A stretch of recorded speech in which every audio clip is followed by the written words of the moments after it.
बदलते और विकसित होते भारत की छवि में ये तस्वीरें किसी बदनुमा दाग से कम नहीं हैं।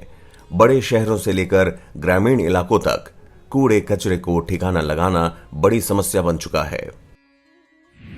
हमारे देश में हर साल 62 मिलियन टन कचरा उत्पन्न होता है, जिसमें उद्योगों से, घरेलू कामकाज से और कृषि इत्यादि से उत्पन्न होने वाले कूड़े का सही उपयोग न होने की वजह से ये गंदगी के ढेरों में तब्दील होता जाता है और प्रदूषण का कारक बन जाता है।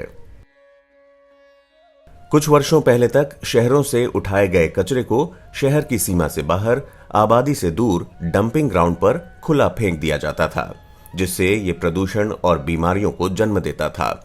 देशवासियों को इसी समस्या से निजात दिलाने के लिए केंद्र सरकार ने स्वच्छ भारत मिशन के तहत कचरा प्रबंधन का मास्टर प्लान तैयार किया है, ताकि कूड़े को एक समस्या नहीं बल्कि संसाधन के तौर पर इस्तेमाल किया जा सके।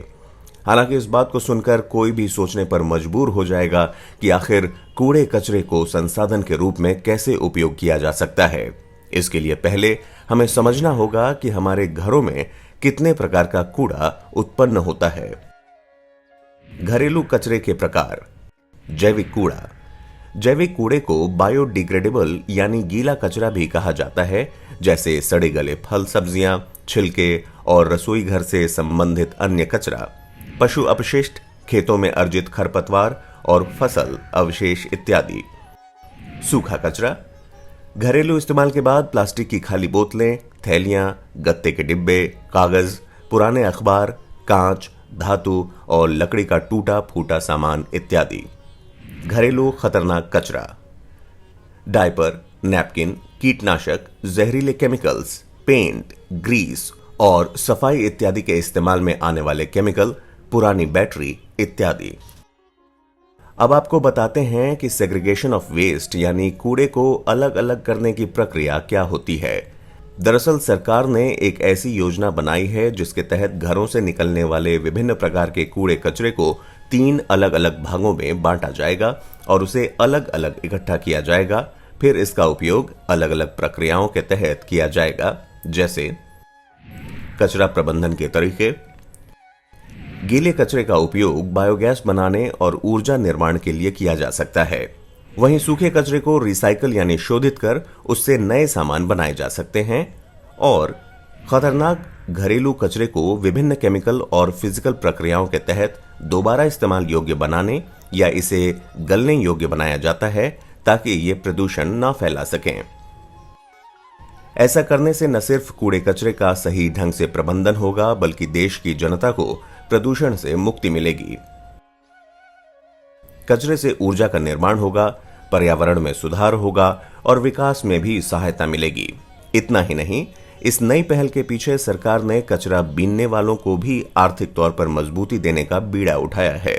जी हां, सरकार ने नगर पालिकाओं और शहरों के अनौपचारिक कचरा बीनने वालों को अपनी कचरा प्रबंधन प्रक्रिया में शामिल करने के निर्देश दिए हैं।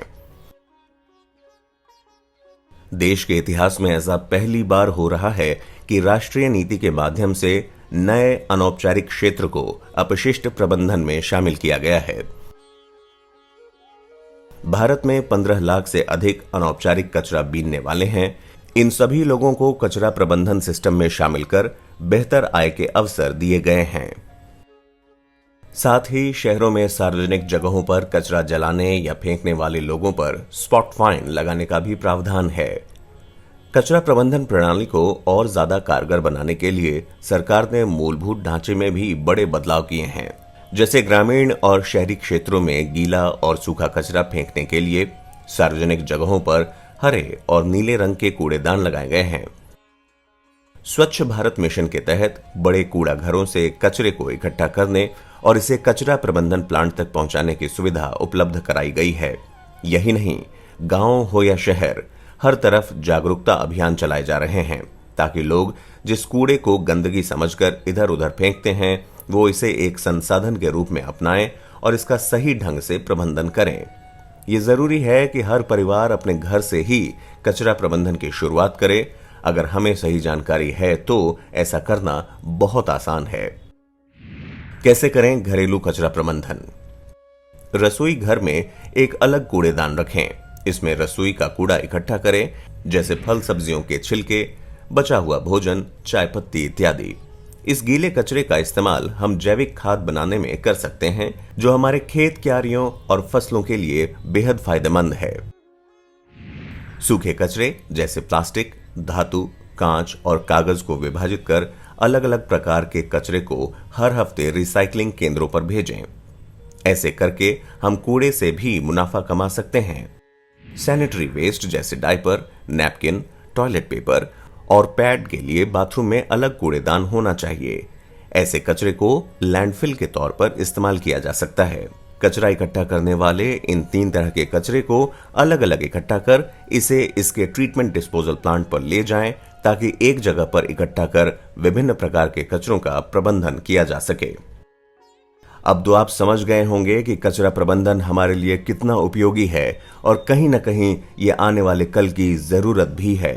तो आज से हम भी ये संकल्प लें कि बजाय कूड़े को यहां वहां फेंकने के, इसे समेट कर रखेंगे और देश को स्वच्छ रखने के लिए एक जिम्मेदार नागरिक होने का फर्ज निभाएंगे। स्वच्छ देश की जिम्मेदारी, अब सबकी है भागीदारी।